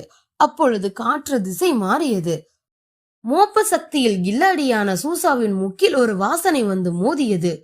அது அது ஒரு புலியின் வாசனை. என்னது, புலியா? இந்த காட்டில் புலியா? சூசாவால் நம்ப முடியவில்லை. நம்பாமல் இருக்கவும் முடியவில்லை. உடனே அருகில் இருந்த ஐனி மரத்தில் நின்று கொண்டிருந்த காட்டு அணிலிடம் போய், டேய் தம்பி, உண்மையா இது? டபக்கென்று திரும்பி வாழையாட்டிய காட்டு அணில், எது உண்மையா? அதுதான் நம் காட்டில் புலி இருக்கா? ஓ, அதுவா? எங்கிருந்தோ ஒரு கிழட்டு புலி வந்திருக்கு. அதுக்கு ஓடவும் முடியல, நிக்கவும் முடியல. எங்கேயாச்சும் ஓடாம கொள்ளாம வேட்டையாடிக்கிட்டு இருக்கு. ஏன் கேக்குற சூசாக்கா? சூசா தன்னுடைய குட்டிகள் 2 காணாமல் போன கதையை சொன்னது. காட்டு அணிலுக்கு பாவமாய் இருந்தது. பார்த்து பத்திரமா இருங்க சூசாக்கா என்று சொல்லி படக்கென்று திரும்பி வாழையாட்டி விட்டு மரத்தில் ஏறியது. சூசா யோசித்தது. அப்படியென்றால் இங்கேதான் அருகில் எங்கேயோ இருக்க வேண்டும் அந்த கிழட்டு புலி. இரவில் புதருக்கு அருகில் இருந்த ஆம்பல் குளத்தில் போய் சகதியில் குளித்தது. விடிய விடிய அதிலேயே ஊறி கிடந்தது. சூசாவின் உடம்பில் சகதி ஒட்டி ஒட்டி பயங்கரமாக ஆகிவிட்டது. காலையில் அது புதருக்கு வரும் பொழுது நீண்ட அதன் பல்லை தவிர சூசாவின் உடல் எங்கும் கருப்பு நிறத்தில் சகதி படிந்திருந்தது. ஒரு புதிய வடிவத்தில் இருந்தது சூசா. சூசாவின் வீட்டுக்கு அருகில் இருந்த ஒரு பெரிய புதரில் தான் அந்த கிழட்டு புலியும் இருந்தது. சூசா தைரியத்துடன் அந்த புலியின் வாசனையை மோப்பம் பிடித்து அந்த புதரில் போய் நின்று கொடூரமாய் ஒரு குரல் கொடுத்தது. யாரடா அது? என்னுடைய ஏரியால வந்து வேட்டையாடிக்கிட்டு இருக்கிறது? புதர்ல இருந்து வெளியே வந்த புலி சூசாவின் உருவத்தை பார்த்து பயந்து போனது. அதோடு சகதியின் நாற்றம் தாங்க முடியவில்லை. மூக்கை பொத்தி கொண்டது. நான் தான் தெரியாம வந்துட்டேன், நாளைக்கு போயிடுறேன். என்னது நாளைக்கா? உன்னை இப்பவே குத்தி கிளச்சி கொடலை உருவி காலையில டிஃபன் ஆக்கலனா என் பேரு சூசா இல்ல. புலி பயந்து போனது. ஆனால் இடத்தை விட்டு அசையவில்லை. சூசா 2 அடி முன்னால் எடுத்து வைக்க கோரப்பல்லை தரையோடு தேய்த்தது. தரையில் 1/2 அடி ஆழத்துக்கு கோடு விழுந்தது. அவ்வளவுதான். புலி எடுத்தது ஓட்டம். சூசா விடவில்லை. பின்னாலேயே விரட்டி கொண்டு ஓடியது. புலிக்கு பின்னால் துரத்தி கொண்டு வந்த அந்த பயங்கர மிருகத்தை விட அதனுடைய நாற்றத்தை தாங்க முடியவில்லை. தலைக்குப்புற விழுந்து ஓடி குற்றியலூர் காட்டை விட்டே மறைந்து போனது. நல்ல வேளை, புலி திரும்பி பார்க்கவில்லை. சூரிய வெளிச்சத்தில் சூசாவின் மீது ஒட்டியிருந்த சகதியெல்லாம் முதிர்ந்து போய் அதன் மாறுவேடம் கலைந்து போயிருந்ததை பார்த்திருக்கும். சூசாவின் தந்திரம் பலித்து விட்டது. அதன் பிறகு அந்த காட்டில் காட்டுப்பன்றிகள் மகிழ்ச்சியோடு வாழ்ந்தன. அடுத்த கதை, ஒரு சொட்டு தண்ணீர். நிக்கி, நேரம் ஆயிடுச்சுமா, சீக்கிரம் பாத்ரூம்ல இருந்து வெளியே வா, கம் குயிக். நிகிதாவின் அம்மா 10 நிமிடமாக கூப்பிட்டு கொண்டே இருந்தார். அதற்கு நிகிதா, வரேம்மா, இன்னும் குளிச்சு முடியல என்று பதில் கொடுத்தாள். இன்றைக்கு அம்மா, அப்பா, தம்பி பிரிஜேஷ், நிகிதா எல்லோரும் ரயிலில் திருநெல்வேலி வரை போகிறார்கள். நிகிதாவுக்கும் பிரிஜேஷுக்கும் ஸ்கூல் யூனிஃபார்ம், பேக், ஷூஸ் என எல்லாம் வாங்க போகிறார்கள். ரயிலில் அதிகம் போனதில்லை. எப்போதும் காரில் தான் பயணம். இந்த முறை அப்பாதான் ரயிலில் போகலாம் என்று சொன்னார். ஒரு வித்தியாசமான அனுபவமாக இருக்கும் என்றார். நிகிதாவுக்கு குளிப்பது என்றால் அப்படி பிடிக்கும். குறைந்தது 1/2 மணி நேரமாவது பாத்ரூமில் இருப்பாள். ஒரு நாளைக்கு 2-3 முறை கூட குளிப்பாள். கோடையோ குளிர்காலமோ அவளுடைய வீட்டில் தண்ணீர் வற்றாமல் வரும். வீட்டில் உள்ள குழாய்களில் தண்ணீர் சொட்டி கொண்டே இருக்கும். யாரும் அதை பற்றி கவலைப்பட மாட்டார்கள். ஒரு வழியாக நிகிதா வெளியே வரும் பொழுது எல்லோரும் தயாராக இருந்தார்கள். அவளும் அவசர அவசரமாய் புறப்பட்டாள். ரயில் பயணம் புதிய அனுபவமாக இருந்தது. முதலில் ரயிலின் சத்தம், கடகடா கடகடா என்ற சத்தமே அவளை உற்சாகப்படுத்தியது. தம்பியும் ரயிலை போலவே சத்தம் கொடுத்தான். நிகிதா ஜன்னலுக்கு வெளியே பார்த்தாள். பின்னால் ஓடிக்கொண்டிருந்த தரை, வீடுகள், செடிகள், கொடிகள், மரங்கள், மனிதர்கள், வெட்டவெளி, பொட்டல்காடு, கடுமையான வேலினை தாங்க முடியாமல் வெடித்து கிடந்த கருப்பு மண், உயிரை கையில் பிடித்து கொண்டு நின்று கொண்டிருந்த 1-2 மரங்கள், நிழல் மாதிரி நடமாடும் மனிதர்கள். நிகிதாவுக்கு ஆச்சரியமாக இருந்தது. வேறொரு உலகமாக இருந்தது அது. அவள் உள்ளே திரும்பி பார்த்தாள். ஒரே பெட்டியில் எல்லோரும் ஒருவரை ஒருவர் பார்த்தபடி பேசிக்கொண்டே வந்தார்கள். நிறைய வியாபாரிகள் கடலை, வெள்ளரிக்காய், முறுக்கு, சுண்டல், காஃபி, டீ, போண்டா, வடை, போலி என விதவிதமான தின்பண்டங்களை கொண்டு வந்தார்கள். பிரிஜேஷ் அம்மாவிடம் வடை வேண்டும் என்றான். அம்மா வாங்கவில்லை. நிகிதாவுக்கு போலி சாப்பிட ஆசையாக இருந்தது. அம்மாவின் முகத்தை பார்த்து பேசாமல் இருந்து விட்டாள். ரயில் பெட்டியிலேயே டாய்லெட் இருந்தது. வெளியே ஒரு வாஷ் பேசனும் இருந்தது. விசித்திரமாக இருந்தது. எல்லாவற்றையும் பார்த்து கொண்டே வந்தாள் நிகிதா. இப்படி ஒரு உலகம் இருப்பதே அவளுக்கு தெரியாது. அவள் இருக்கும் நகரத்தில் எல்லாம் நாகரிகம். அவள் படிக்கும் பள்ளிக்கூடம் குளிர்சாதன வசதி கொண்டது. அவளுடைய வீட்டிலும் படுக்கை அறைகள் குளிர்சாதன வசதி கொண்டது. வீட்டில், பள்ளியில் எல்லாம் பாதுகாக்கப்பட்ட ஓசனைஸ்டு குடிநீர், ஆர்கானிக் காய்கறிகள், பழங்கள், ஹைஜீனிக் உணவு. அம்மா எல்லாவற்றிலும் மிகுந்த கவனம் எடுத்துக்கொள்வார்கள். வீடு விட்டால் பள்ளிக்கூடம், பள்ளிக்கூடம் விட்டால் வீடு என்று அவளுடைய உலகம் மிகவும் சின்னது. இப்பொழுது பார்க்க பார்க்க அவளுக்கு எல்லாம் புதிதாக இருந்தது. ரயில் ஒரு ஸ்டேஷனில் நின்றது. உடனே வெளியிலிருந்து சத்தம் கேட்டது. நீ அந்த பெட்டிக்கு போ, பெரிய குடத்தை எடுத்துக்கோ, வாழையில பிடி, சிந்தாம பிடி என்று குரல்கள் கேட்டது. எல்லா பெட்டிகளிலும் குடங்கள், பானைகள், வாளிகளை எடுத்துக்கொண்டு ஆண்கள், பெண்கள், குழந்தைகள் கூட்டம் கூட்டமாக ஏறினார்கள். வாஷ் பேசன், டாய்லெட் என்று நுழைந்து அவர்கள் கொண்டு வந்த குடங்களிலும் வாளிகளிலும் தண்ணீர் பிடித்தார்கள். நிகிதா அங்கும் இங்கும் தண்ணீருக்காக அலைபாய்ந்து கொண்டிருந்த ஆட்களை பார்த்தாள். தம்பி பிரிஜேஷ் பயந்து போய் அம்மாவின் மடியில் படுத்துக் கொண்டான். அப்பொழுது நிகிதாவை விட சின்ன பிள்ளையாக இருந்த ஒரு பெண் குழந்தை கையில் சிறிய வாளியில் தண்ணீரை பிடித்து குடங்களில் நிறைத்து கொண்டிருந்தது. அப்படி நிறைத்த குடத்தை கீழே பிளாட்ஃபார்மில் இருந்தவர்களிடம் கொடுத்து கொண்டிருந்தது. அப்படி செய்யும் பொழுதே அந்த குழந்தை நிகிதாவை கண்கொட்டாமல் பார்த்தது. அவளை பார்த்து சிரிக்கவும் செய்தது. நிகிதாவும் சிரித்தாள். அந்த பிள்ளை அவளை தாண்டி போகும் பொழுது, எதுக்கு இந்த தண்ணியை பிடிக்கிறீங்க என்று நிகிதா கேட்டாள். அதற்கு அந்த குழந்தை வேகமாக, எங்க ஊர்ல தண்ணியே கிடையாது, இந்த தண்ணி தான் குடிக்கிறதுக்கு, குளிக்கிறதுக்கு, சமைக்கிறதுக்கு, எல்லாத்துக்கும். நாளைக்கு இந்த வண்டி வர்ற வரைக்கும் இதான் எங்களுக்கு. உன்னோட சட்டை அழகா இருக்கு என்று வெட்கத்துடன் சிரித்துக்கொண்டே சொல்லிவிட்டு போனாள். போகும் பொழுது வெளியே வாசல் பக்கம் இருந்த வாஷ்பேசன் குழாயில் நீர் சொட்டி கொண்டிருந்தது. உடனே அதை இறுக்கி அடைத்து விட்டு போனாள் அந்த குழந்தை. ரயில் கிளம்பி விட்டது. ஜன்னல் வழியே வெளியே பார்த்தால் நிகிதா. வரிசையாக குடங்கள், வாளிகள், பானைகள், சின்ன டப்பாக்கள் என்று எல்லாவற்றிலும் தண்ணீரை பிடித்து வைத்துக் கொண்டு நின்றிருந்தார்கள் மக்கள். அவள் அந்த பெண் குழந்தையை தேடினாள். ரயில் வேகம் எடுத்து விட்டது. அமைதியாக யோசித்துக் கொண்டே வந்தாள். மறுநாள் நிகிதா 5 நிமிடத்தில் குளித்தாள். வீட்டில் உள்ள குழாய்களில் தண்ணீர் சொட்டாமல் இறுக மூடினாள். பள்ளியிலும் அவளுடைய நண்பர்களிடமும் சொன்னாள். அந்த ரயில் அனுபவத்தை ஒரு கதையாக எழுதினால் எப்படி இருக்கும் என்று யோசித்தாள். இரவில் அவளுடைய நோட்டை எடுத்தாள். நோட்டை விரித்ததும் அந்த பெண் குழந்தையின் வெட்கம் கலந்த சிரிப்பு ஞாபகத்துக்கு வந்தது. நீர் சொட்டி கொண்டிருந்த குழாய் கண்முன்னே தெரிந்தது. கதைக்கு என்ன தலைப்பு வைக்கலாம் என்று யோசித்தாள். சிறிது நேரத்திற்கு பின்னர் நிகிதா எழுதினாள், ஒரு சொட்டு தண்ணீர் என்று.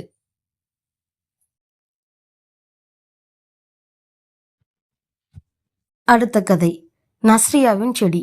நஸ்ரியா ஒரு குட்டி பாப்பா. குட்டி பாப்பா என்றால் 3 வயது முடிந்த குட்டி பாப்பா. வீட்டுக்குள் ஒரு நிமிடம் கூட நிற்க மாட்டாள். ஒரே ஓட்டம்தான். அம்மா கூட ஒரு இடத்துல நிக்குதா பாரு இந்த பிள்ளை, அங்கிட்டு இங்கிட்டும் ஓட்டமும் சாட்டமுமா இருக்கு என்று சொல்லி சிரிப்பாள். அப்படி ஓடும் பொழுது நஸ்ரியா அப்படி இப்படி என்று தடுமாறுவாள். கால்கள் பின்னும். கீழே விழப்போவதைப் போல சாய்வாள். ஆனால் விழாமல் சமாளித்து விடுவாள். அப்போது யாராவது அவளுடைய அப்பாவோ அம்மாவோ வந்தால் அவர்களை பார்த்து சிரிப்பாள். எப்படி தெரியுமா? வாயிலிருந்து கெக்க புக்க என்ற சத்தம் வரும். எளிரும் பால் பொருட்களும் தெரிய பளீர் என சிரிப்பாள். பெருமை, கீழே விழாமல் சமாளித்து விட்டாளாம். அப்படி யாரும் இல்லை என்றால் நஸ்ரியா சிரிக்க மாட்டாள். அடுக்கலையில் இருக்கும் அம்மா தோட்டத்தில் இருக்கும் அப்பாவை தேடி போவாள். அப்பவும் ஓட்டம்தான். போய் அவர்களுடைய முகத்தை திரும்பி நேராக பார்த்து கொண்டு சிரிப்பாள். அவர்களுக்கு நஸ்ரியா எதுக்கு சிரிக்கிறாள் என்று தெரியாது. ஆனால் நஸ்ரியாவுக்கு தெரியுமே. நஸ்ரியாவுக்கு தோட்டம்தான் மிகவும் பிடித்த இடம். தென்னை மரங்கள், மாமரங்கள், ஒரு பெரிய வேப்ப மரம், ஒரு புளிய மரம் என்று அவளுக்கு பிடித்த அத்தனை செடிகளும் மரங்களும் 100 கணக்கில் நிறைந்திருக்கும். அதிகாலையில் ஒரு கருங்குயிலின் கூக்கூ சத்தம்தான் நஸ்ரியாவை எழுப்பிவிடும். அவள் எழுந்தவுடன் தோட்டத்திற்கு தான் போவாள். எப்படியாவது அந்த குயிலக்காவை பார்க்க வேண்டும் என்று அங்கும் இங்கும் ஓடுவாள். சத்தம் வரும், ஆனால் பார்க்க முடியாது. சில நேரம் கருகருவென குயிலக்காவின் வாலின் நுனி மட்டும் தெரியும். கண்ணாமூச்சி ஆடுறியா? இரு அப்பா கிட்ட சொல்லி உன்னை பிடிச்சு தர சொல்றேன். நஸ்ரியாவுக்கு கோபமாக வந்தது. சுற்றி சுற்றி பார்த்தாள். அப்பா தூரத்தில் பாத்திகளுக்கு தண்ணீர் பாய்ச்சி கொண்டிருந்தார். அப்படியே உட்கார்ந்து மண்ணை கிளற ஆரம்பித்து விட்டாள். வேப்ப மரத்தடியில் நிறைய வேப்பங்கொட்டைகள் கிடந்தன. அதில் ஒரு கொட்டையை எடுத்து வாய்க்கரியில் கொண்டு போனாள் நஸ்ரியா. அந்த கொட்டை கசந்தது. முகத்தை சுளித்தாள். நஸ்ரியாவுக்குத்தான் கசப்பு பிடிக்காதே. அப்படியே அந்த கொட்டையை அவள் தோண்டி இருந்த சின்ன பள்ளத்தில் போட்டாள். மண்ணை போட்டு மூடினாள். அவள் மூடிக்கொண்டிருக்கும் பொழுது மாமரத்திலிருந்து அணில் அண்ணன் பீச் பீச் என்று சத்தம் கொடுத்து கொண்டே ஓடினான். நஸ்ரியாவிற்கு அணில் அண்ணனின் வாளை தொட வேண்டும் போலிருந்தது. கைகளை நீட்டினாள். அணில் அண்ணன் அவளை கவனிக்கவில்லை. நஸ்ரியா அணில் அண்ணனோடு டூ விட்டாள். அவளுக்கு அழுகை வரும் போல இருந்தது. அழலாமா வேண்டாமா என்று யோசித்தாள். அப்போது ஒரு செவரை நிற கும்பிடு பூச்சி அவளுக்கு முன்னால் வந்தது. காலை வணக்கம் குட்டி பாப்பா என்று 2 கைகளையும் சேர்த்து கும்பிட்டது. நஸ்ரியாவுக்கும் அவளுடைய 2 கைகளையும் சேர்த்து கும்பிட்டு குட் மார்னிங் என்றாள். அம்மா இங்கிலீஷில் தான் சொல்ல வேண்டும் என்று சொல்லி இருக்கிறாள். கை கொடுக்கலாம் என்று அவளுடைய கையை நீட்டினாள். ஆனால் கும்பிடு பூச்சி அதை விரும்பவில்லை. பறந்து விட்டது. அவளுக்கு என்ன செய்வதென்று தெரியவில்லை. அருகில் வாய்க்காலில் ஓடிக்கொண்டிருந்த தண்ணீரில் இறங்கினாள். உடம்பு புல்லரித்தது. நஸ்ரியாவின் முழங்கால் அளவு ஓடிக்கொண்டிருந்த தண்ணீரில் அப்படியே உட்கார்ந்து தப்பலம் போட்டாள். தண்ணீர் அவளுடைய முகத்தில், தலையில், உடம்பெங்கும் தெரித்தது. அப்படியே வெளியேயும் மலைத்துளிகளைப் போல தெரித்தது. அம்மா வந்து கூட்டிக் கொண்டு போனாள். நஸ்ரியா இப்பொழுது எல்கேஜி போகிறாள். பள்ளிக்கூடம் போவதற்கு முன்னால் தான் இந்த தோட்ட வேலையெல்லாம் நடக்கிறது. 4-5 நாட்கள் கழித்து குயிலக்காவின் குரலை கேட்டு தோட்டத்துக்கு போன நஸ்ரியா அன்றும் குயிலக்காவை பார்க்க முடியவில்லை. எப்படி பார்ப்பது என்று ஆழ்ந்த சிந்தனையில் மண்ணில் உட்கார்ந்த நஸ்ரியா அப்போதுதான் கவனித்தாள். அவளுக்கு அருகில் ஒரு சிறு வேப்பஞ்செடி 2 இலைகளை விட்டு விதை பருப்போடு எழுந்து நின்று கொண்டிருந்தது. அவளுடைய குட்டி விரல்களால் அதை தடவி கொடுத்தாள். மகிழ்ச்சி. அவளுக்கு சிரிப்பு வந்தது. கெக்கபுக கெக்கபுக என்று சிரித்தாள். கீழே உருண்டு புரண்டு சிரித்தாள். திரும்ப திரும்ப அந்த குட்டி செடியை பார்த்து சிரித்தாள். நஸ்ரியாவின் சிரிப்பை பார்த்த அந்த குட்டி வேப்ப மரமும் காற்றில் தலையை ஆட்டி சிரித்தது. அடுத்த கதை வானவில் தேவதைகளின் பாடம். பூவனூர் முழுவதும் பூந்தோட்டங்கள் இருந்தன. அந்த பூந்தோட்டங்களில் உலகில் உள்ள எல்லா மலர்களும் பூத்து குலுங்கின. முல்லை, மல்லிகை, பிச்சிப்பூ, அடுக்குமல்லி, குண்டுமல்லி, ரோஜா, மஞ்சள் ரோஜா போன்ற உலகின் பூக்கள் எல்லாம் அங்கே இருந்தன. அங்கே எப்பொழுதும் வண்டுகளின் பாடல்களும் வண்ணத்து பூச்சிகளின் சிறகடிப்பும் தேனீக்களின் ரீங்காரமும் பூச்சிகளின் சலம்பலும் தேன் சிட்டுகளின் ஒளியும் தையல் சிட்டின் கீச்சோலியும் கேட்டுக்கொண்டே இருந்தது. பகலில் எல்லா பூந்தோட்டத்துக்கும் வானவில்லின் வண்ணங்களில் தேவதைகள் வருவார்கள். ஊதா நிற தேவதை, கருநீல நிற தேவதை, நீல நிற தேவதை, பச்சை நிற தேவதை, மஞ்சள் நிற தேவதை, செம்மஞ்சள் நிற தேவதை, சிவப்பு நிற தேவதை. எல்லோரும் பகல் முழுவதும் பூக்களோடும் தேனீக்களோடும் தேன் சிட்டுகளோடும் வண்ணத்த பூச்சிகளோடும் வண்டுகளோடும் விளையாடுவார்கள். இரவானதும் தங்களுடைய வீடான அடர்ந்த வனத்துக்கு போய் விடுவார்கள். அங்கே இயற்கை எண்ணெய் அவர்களுக்காக காத்திருப்பாள். ஒரு நாள் மதியம் ஒரு பூந்தோட்டத்தில் எல்லா தேவதைகளும் மகிழ்ச்சியாக பேசி சிரித்து கொண்டிருந்த பொழுது தோட்டத்தின் ஒரு மூலையிலிருந்து லேசான அழுகை சத்தம் கேட்டது. உடனே தேவதைகள் அந்த இடத்தை நோக்கி தங்களுடைய வண்ணச் சிறகுகளை விரித்து பறந்து சென்றனர். மல்லிகை பந்தலுக்கு கீழே ஒரு சிறுமி உட்கார்ந்திருந்தாள். அவளுக்கு அருகில் புத்தகப்பை இருந்தது. அவள் யூனிஃபார்ம் போட்டிருந்தாள். அவள் கண்களில் இருந்து கண்ணீர் வழிந்து கொண்டிருந்தது. எல்லோரும் அவளை சுற்றி பறந்து கொண்டே, என்ன, யாரம்மா நீ, என்னாச்சுமா, எதற்காக அழுகிறாய் என்று கேட்டார்கள்.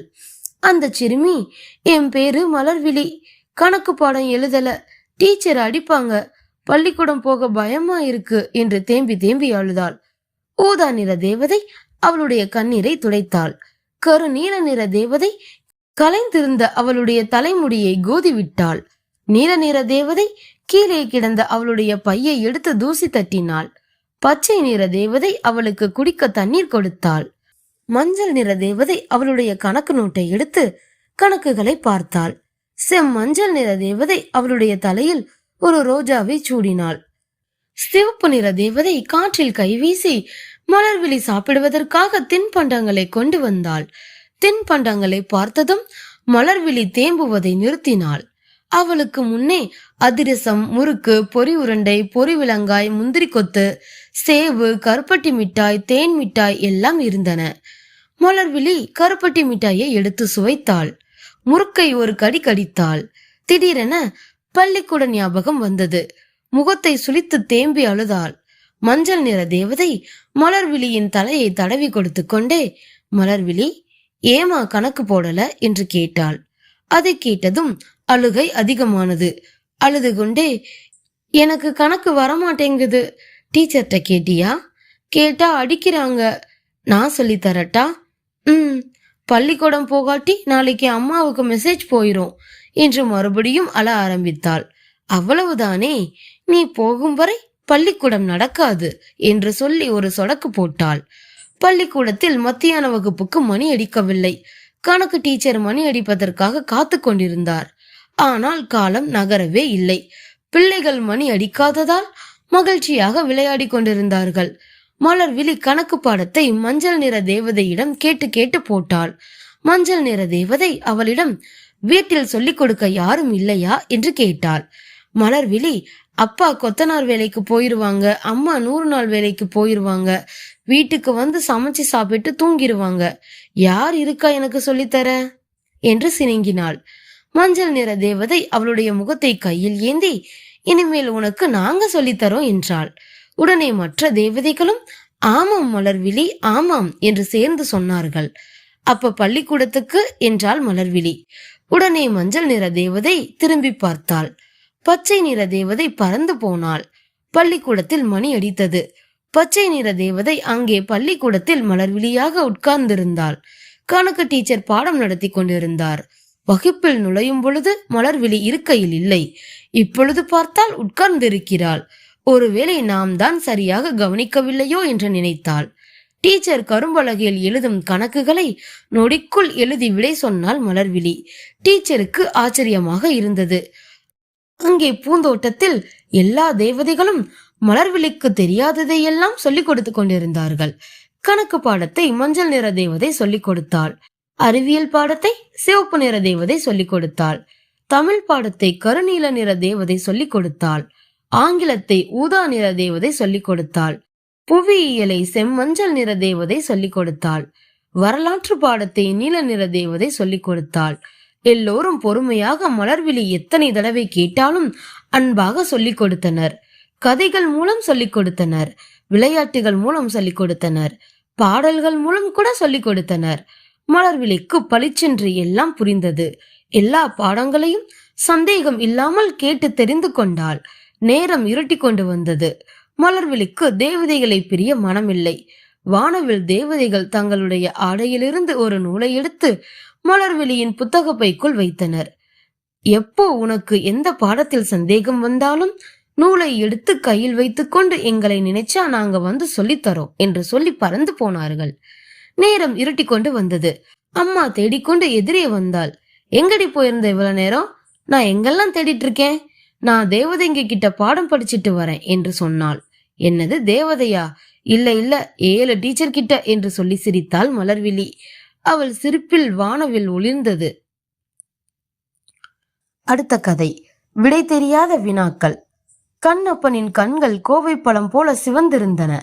கை கால்கள் கிடுகிடுவென்று நடுங்கிக் கொண்டிருந்தன. எதிரே அப்பா நின்று கொண்டிருந்தார், கையில் ஒரு குச்சியோடு. அவனுடைய அப்பாவுக்கு எல்லாம் ஒழுங்காக இருக்க வேண்டும். குறித்த நேரத்தில் பள்ளிக்கு சென்றாக வேண்டும். பள்ளி விட்ட உடனே நேராக வீடு திரும்பியாக வேண்டும். தேவையில்லாமல் நண்பர்களோடு ஊரை சுற்றக்கூடாது. பள்ளி மைதானத்தில் விளையாடிவிட்டு வீட்டுக்கு வர நேரம் அதிகமாகும் என்றால் முன்கூட்டியே சொல்லிவிட்டு போக வேண்டும். அளவுக்கு மேல் மகன் மேல் பாசம் வைத்திருக்கிறார். அதுவே கண்ணப்பனுக்கு சில நேரங்களில் எரிச்சலை தந்தது. அப்பாவுக்கு தெரியாமல் எதையும் செய்ய முடியாது.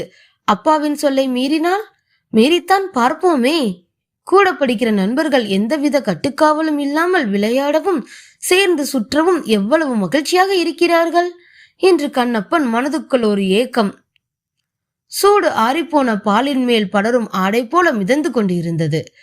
அப்பாவின் சொல்லை மீறி போனதை அவ்வளவு சீக்கிரம் அப்பா கண்டுபிடித்து விடுவார் என்று கண்ணப்பன் கொஞ்சம் கூட எதிர்பார்க்கவில்லை.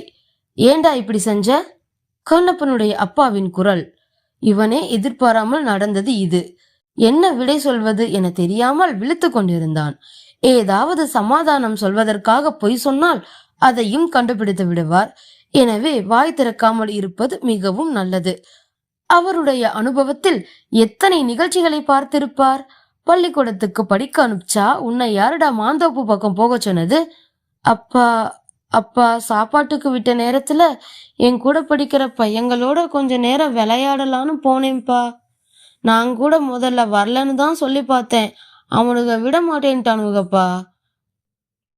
சரி, விளையாடிட்டு வர வேண்டியது தானே. காய்ச்ச மரத்துல உன்னை யாரு கல்லறிய சொன்னாங்க?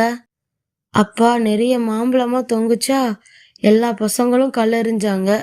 அதனால நானும் கல்லெறிஞ்சி ஒரு மாம்பழம் தான்ப்பா எடுத்தேன். அட்ரா படவா, தோப்பு என்ன உன்னோடதா இல்ல உங்க அப்பா வீட்டு சொத்தா? அடுத்தவங்க பொருளை கேட்காம எடுத்தா அதுக்கு பேர் என்ன?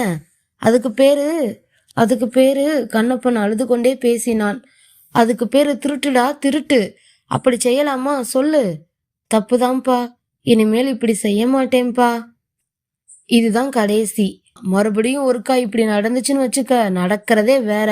அன்று இரவு அம்மா எவ்வளவு கெஞ்சியும் சாப்பிடாமலே படுத்து விட்டான் கண்ணப்பன். மகனை திட்டி விட்டோமே, இளம் கன்று தானே, விளையாட்டா செஞ்சிருக்கான்.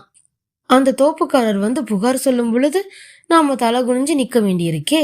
சின்ன வயசுல நாமும் இப்படித்தானே இருந்திருப்போம்.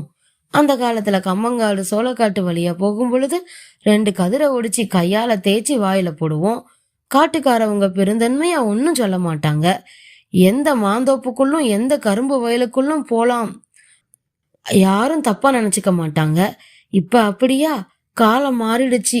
எல்லாத்துக்கும் கணக்கு பார்க்கற காலமா போச்சு என்று பலவிதமா எண்ணிக்கொண்டு கண்ணப்பனின் அப்பாவும் தூங்கவில்லை. கண்ணு எந்திரிப்பா, அப்பா உன் நல்லதுக்கு தானே திட்டுனேன், சரி சாப்பிட்டுட்டு தூங்குப்பா. அப்பாவின் இதமான பேச்சை கேட்டு கண் விழித்தான் கண்ணப்பன். அம்மா இவனுக்காக சாப்பாட்டை எடுத்து வைத்து கொண்டு வந்தார். கண்ணப்பன் அழுது கொண்டே சாப்பிட்டான். அப்பா தூங்கி விட்டாரா என்று பார்த்து கொண்டான். அம்மா, எனக்கு ஒரு சந்தேகம், தயங்கி கொண்டே கேட்டான் கண்ணப்பன். என்னடா செல்லம்? ஏமா, அடுத்தவங்க பொருளை அவங்க கிட்ட கேட்காமலேயே அவங்களுக்கு தெரியாமலே எடுத்தா அது தப்புதானா? ஆமாடா கண்ணு, அதுல என்ன சந்தேகம்? அப்ப இந்த பால் இருக்குல்லம்மா, பால், பசுமாட்டு பால், அதோட கண்ணுக்குட்டிக்கான பாலை நாம எடுத்துக்கிறோமே, அதை கேட்டா எடுத்துக்கிறோம்? அம்மாவுக்கு என்ன விடை சொல்வதென்றே தெரியவில்லை. அவன் கேட்பது சரிதானே. அப்புறம் இந்த தேன் இருக்கல்லம்மா, தேனியை கேட்டா மனுஷங்க எடுக்கிறாங்க, கூட்ட பிச்சு தேனீக்களை விரட்டிட்டு தானே எடுக்கிறாங்க, அதுவும் சரியாமா?